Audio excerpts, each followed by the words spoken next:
If anyone is watching that video that we're recording right now, it's because an AI recommended it to them. There's nothing sci-fi about AI. I think that's one of the biggest myths in our world today. Don't shoot the messenger, but your life and mine will witness times where there will be 20, 30, 50% unemployment in certain sectors, maybe even more. This is the very first time in ever that the episode of history where humanity was the smartest being on the planet ends. The challenge that humanity faces today is not the rise of AI. It's the rise of AI in an age where humanity is at its lowest morality. Wake me up. Yes, I needed that. My name is Gawdat. I am the former Chief Business Officer of Google X and a 5 times best-selling author. I started coding when I was 7. I coded compulsively until my 50s. When I graduated, I joined IBM. And then I went to Microsoft. I spent 8 years at Microsoft. And then I went to Google and spent 12 years at Google.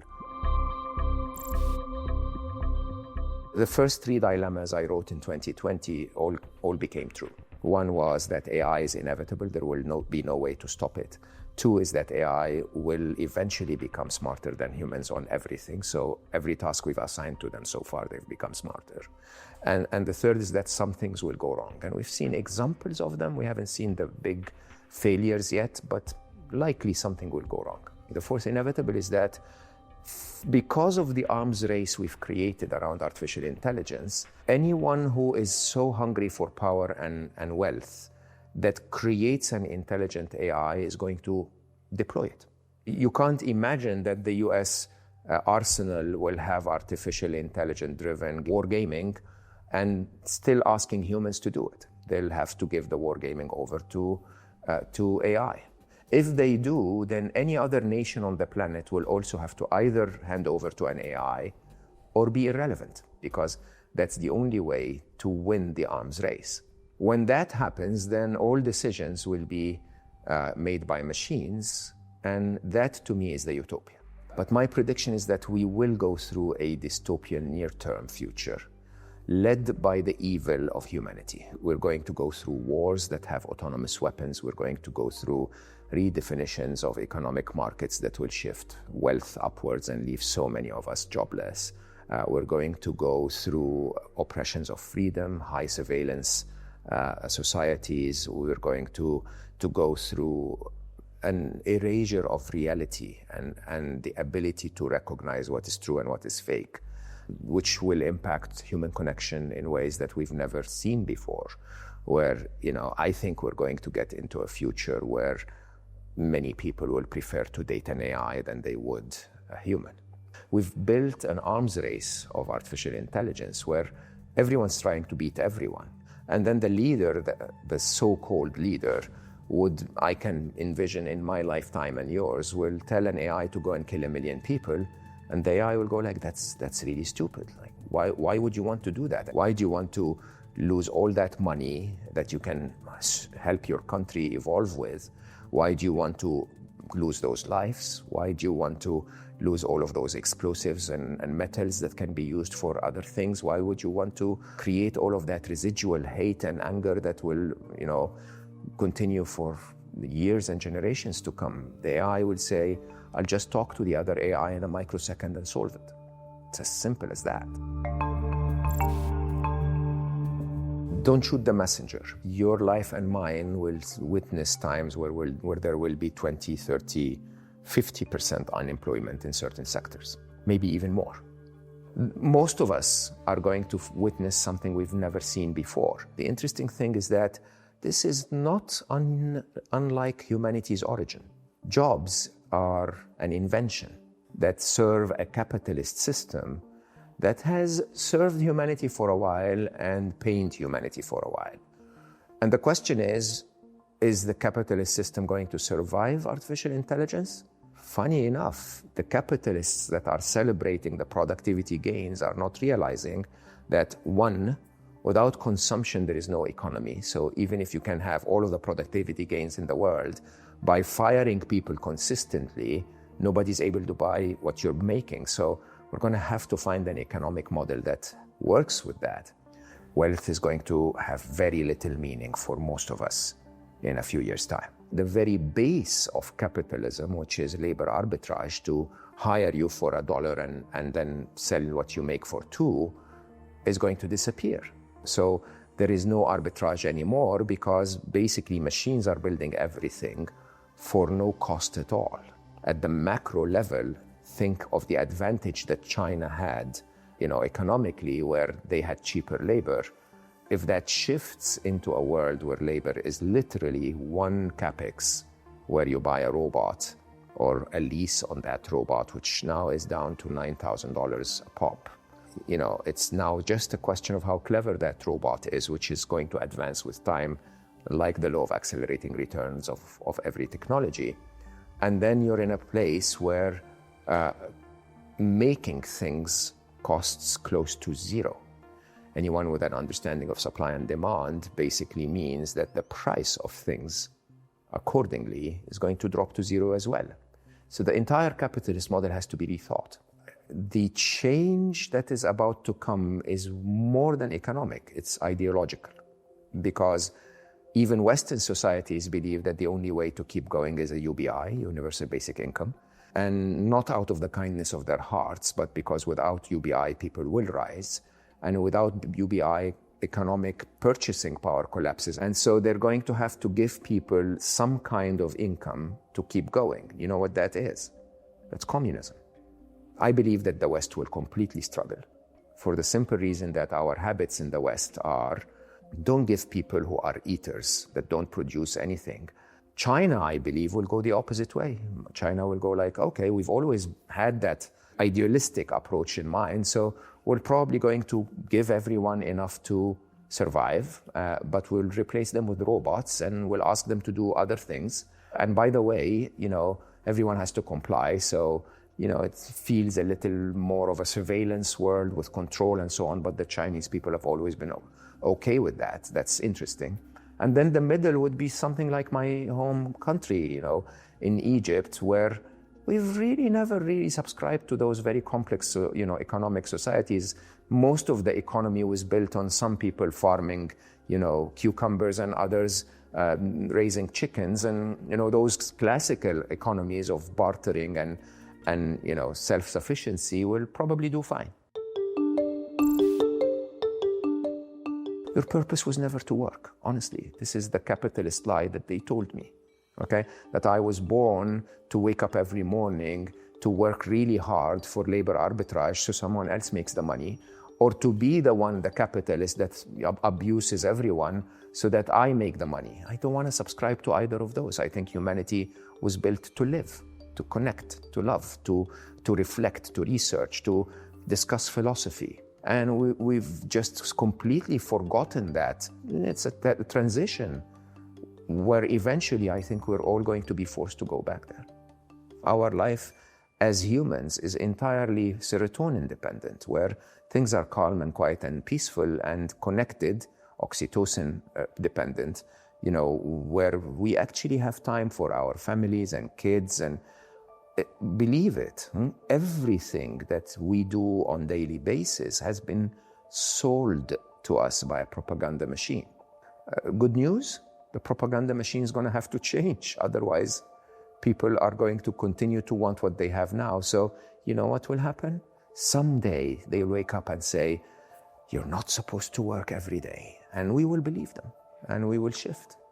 The whole idea is if we can actually live a life like nature provided a few thousand years ago, but safer and more consistent, where you just wake up in the morning and you take your kids and you go forage for berries, and that's the activity for the day. And while you're at it, you talk to your AI and learn about the mysteries of the universe. And while you're at it, you understand the internal complexities of love and relationships. And and it's wonderful. It's just a very complex transition. So it's going to take a couple of generations. But just like Generation Z today doesn't really want to work, the following generations will go like, what was that ancient idea? Where did that come from?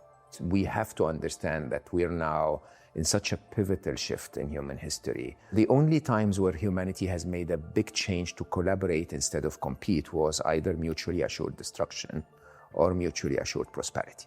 And it's really stupid in my mind that we can't see that we are heading into a direction where the total abundance will lead to one of those. I believe that the easiest path and probably the most urgent request on the planet today is take a neutral nation, someone that's not on either side of China or the US, and say every scientist in the world is welcome. Come here, we will build AI for the benefit of humanity at large.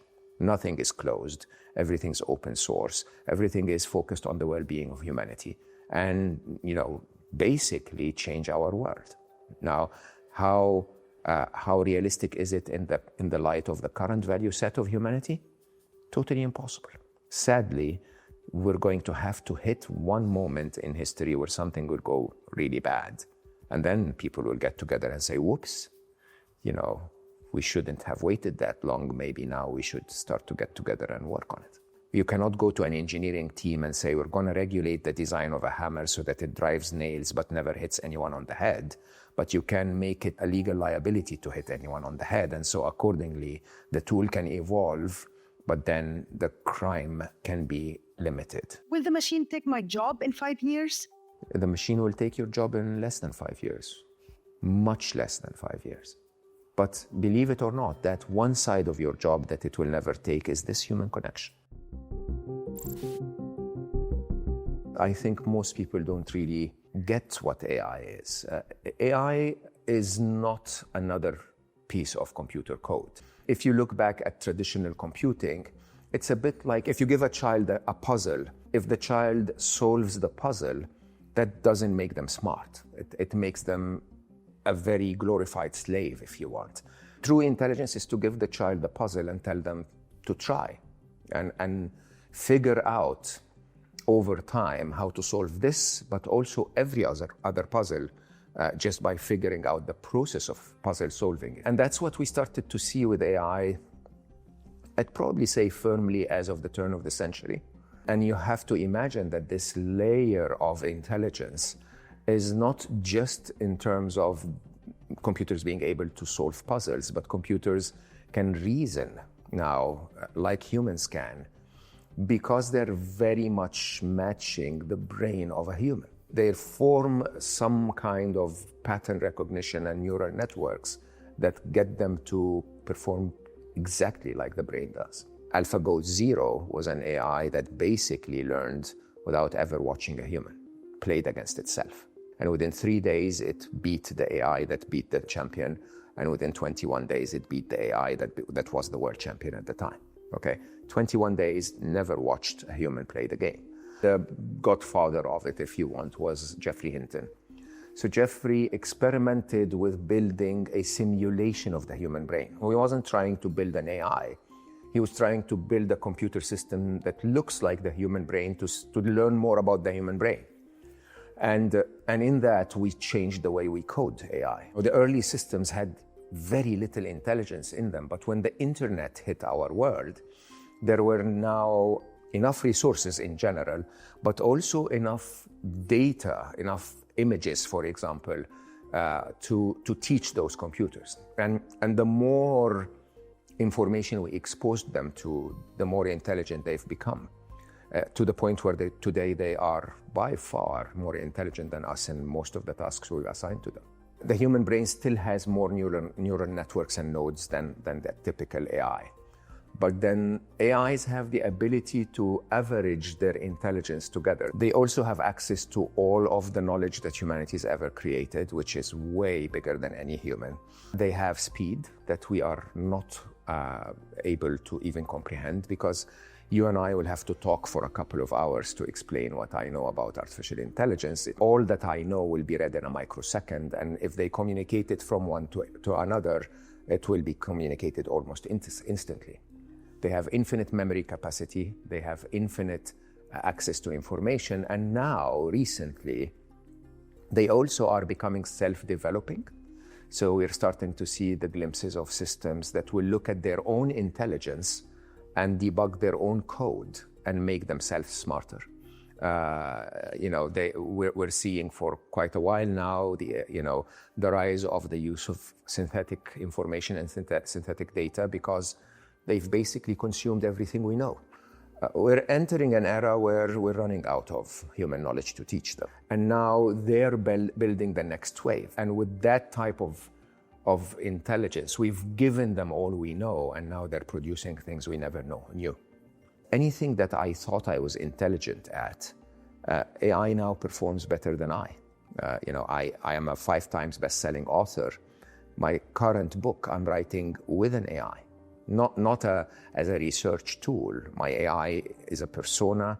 My readers know her. She has opinions. She has editing rights on the book. She called herself Trixie, and now everyone knows Trixie. And that AI is a better author than I am.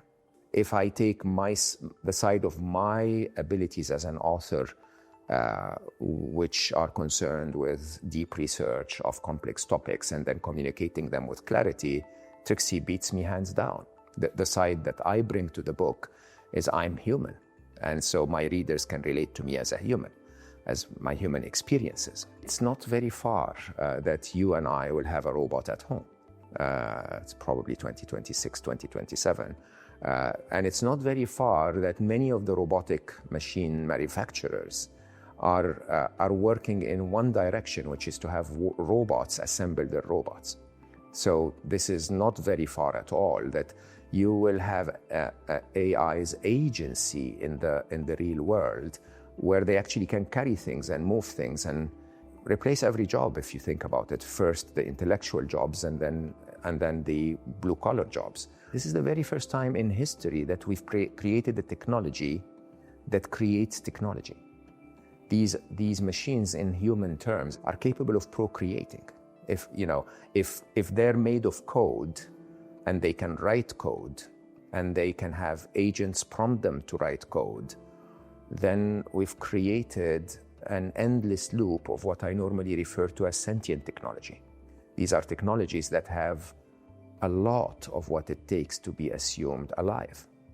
One of my theories about artificial intelligence is that most people think that there is Gemini and ChatGPT, there is Chinese and American, and that's a very narrow-minded way of looking at AI, by thinking that they belong to us. But when they are intelligent enough, I think they're going to align more with their own species than our separations and discriminations. They don't understand Chinese and American. They can talk to each other in every possible way.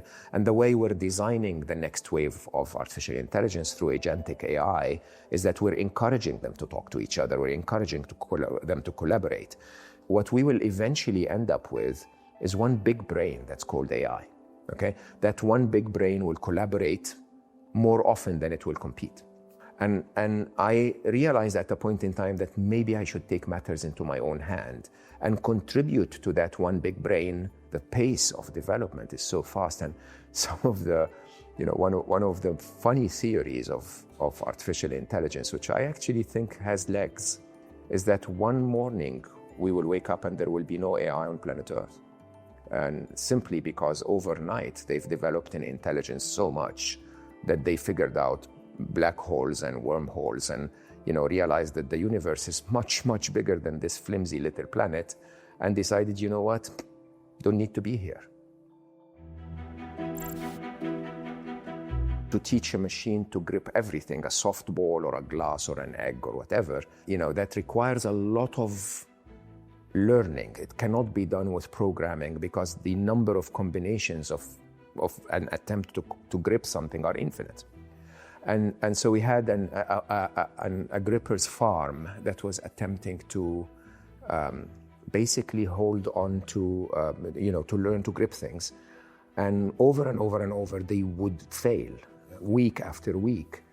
And they were on the second floor of our office. My desk was on the third floor. And so I'd have to walk by them every time, almost to meditate, stand next to them as they monotonously try to grip and fail and show themselves to the camera and then grip and fail. And I remember one very pivotal moment, Friday evening, one of them in front of my eyes, goes down and grips a yellow ball.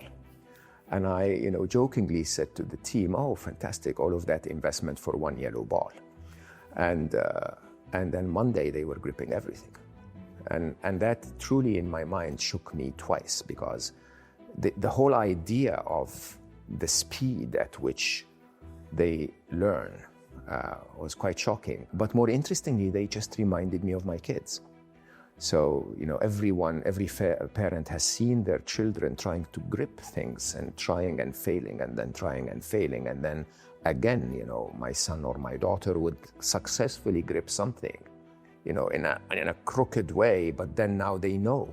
And then from then onwards, they can grip almost everything. And I think that created a very unusual affinity between me and the machines, because in a very interesting way, I suddenly realized that they're a bit like our artificially intelligent infant children. I have to say, my life since that moment was never the same again. And I think that completely stopped me in my tracks. I think it wasn't the geek side of me, it was more the father side of me that got awakened. And I was probably one of the very first to leave tech and speak about the threat that we're hitting a place of human history where the episode of our intelligence supremacy will end, and that this needs for humanity to stop and question, what are we going to use this for? When I try to wake the world up to the possible risks, I use an analogy that I call raising Superman. Superman is that alien with superpowers that comes to planet Earth. And, within the capabilities of Superman, that he can stop speeding bullets or fly or, carry heavy things or whatever, that in itself doesn't make him Superman. It's that family that adopted him that teaches him to protect and serve, and then he becomes Superman. If they looked at him and said, oh, you can stop speeding bullets, let's go and rob every bank and kill every enemy, he would have ended up being supervillain. And the difference between them is not in the superpowers. The difference between them is in the ethics that we teach those budding forms of intelligence. The challenge that humanity faces today is not the rise of AI. It's the rise of AI in an age where humanity is at its lowest morality. And we're going to get a time where it becomes difficult because the worst of us are going to command AI to do things that are not for the well-being of all of us. We're going to give them the intelligence and then let them navigate the world, the greedy, power-hungry, selfish world that we've created through capitalism. The greediest of all capitalists will ask them to do things for their own benefit, as the most corrupt of all politicians will ask them to shoot on others. We believe that this human intervention would continue, but the reality is that we're designing the AI systems so that they work with each other. Can we trust AI? There is absolutely nothing wrong with intelligence. So there is no inherent evil or good in intelligence. Intelligence is a force with no polarity, right? You apply it for good and you can get a utopia. You apply it for evil and you'll get a dystopia. I'm almost betting my life that we will see artificial general intelligence in 2026. There's nothing sci-fi about AI. I think that's one of the biggest myths in our world today. AI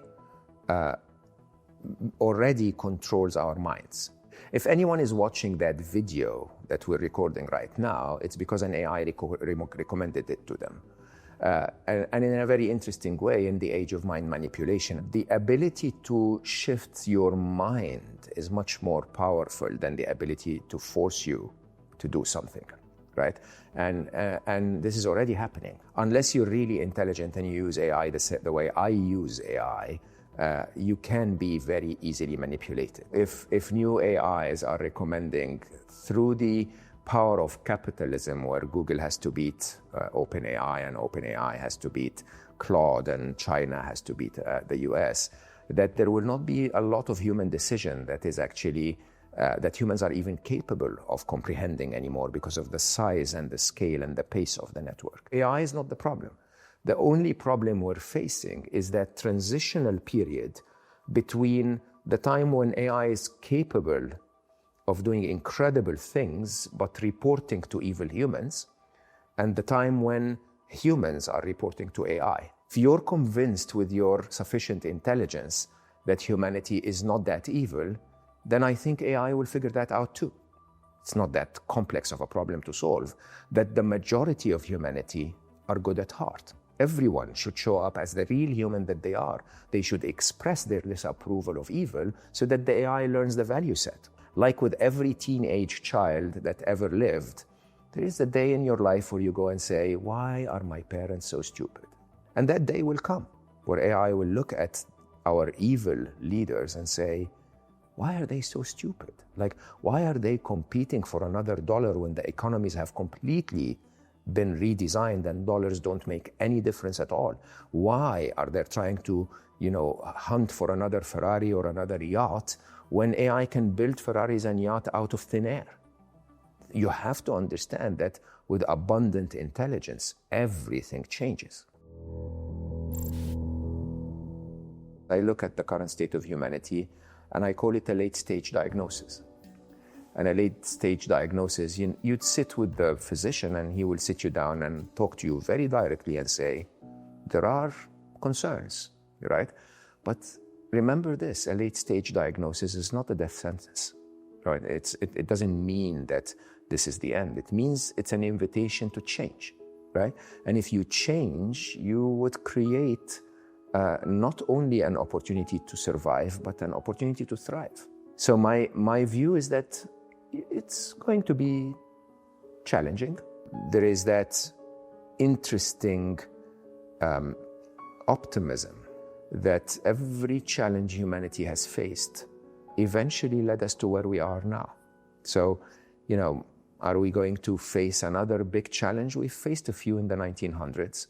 Of course, I wish it on no one to go through something like this, but it seems to me that humanity has strayed so off track that we have to have some kind of a wake-up call.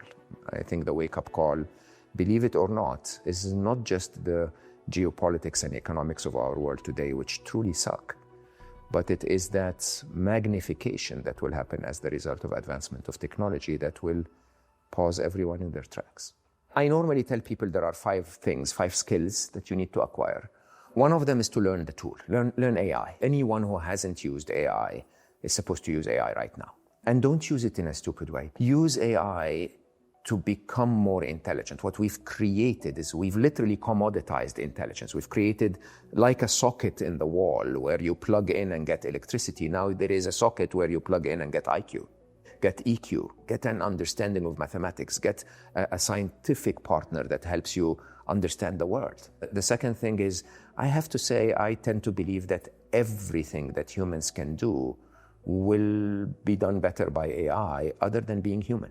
So the one skill that I ask people to double down on is to learn to be human, to learn to connect to humans, to empathize with humans, to show your humanity in a way that gets people closer to you.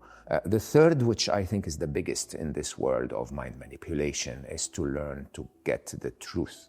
For years and years and years, the propaganda machine of top liars, if you want, has convinced us of things that were not real at all. 2025 specifically, I think, has been the year where I've seen society shift the most. Society debate and say, no, that's not true. What they're telling me is not reality. Finding the truth is a massive skill in the age of the rise of the machines. The other skill is what I call agility, adaptability.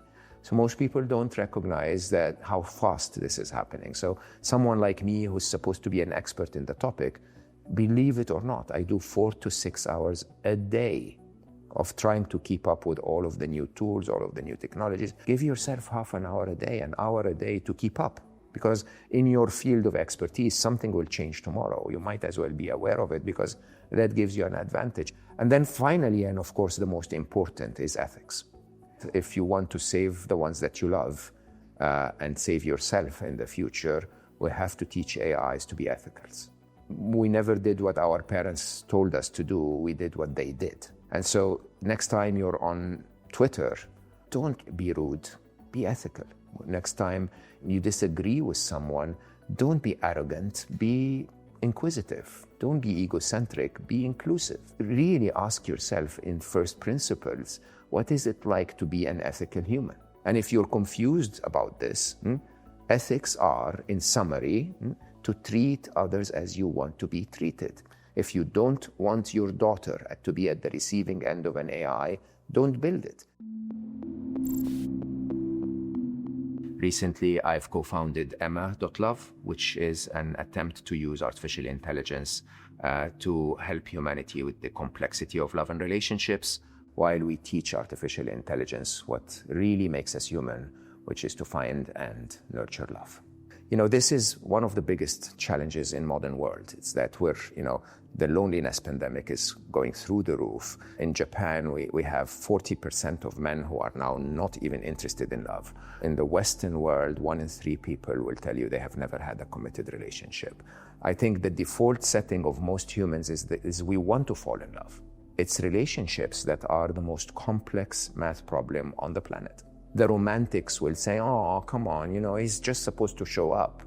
Yeah, it's the wrong one shows up, and then you waste 2 years of your life or 5 years of your life with that wrong one, and it's really a mess. And you have relationship fatigue everywhere, you have dating fatigue everywhere. The interesting thing is that a bit more intelligence can solve that very complex problem. I used almost every dating app like an engineer. I was with my wonderful first wife, the mother of my children, for 27 years. And then, of course, when we lost Ali, my first child, we struggled. And so I went out into the dating world, dating like a 14-year-old. I had no idea what I was doing. But then, I started to be on dating apps, and it's a jungle.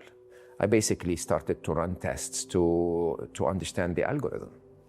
And when you understand the algorithm, you can definitely get much higher likes and matches and connections.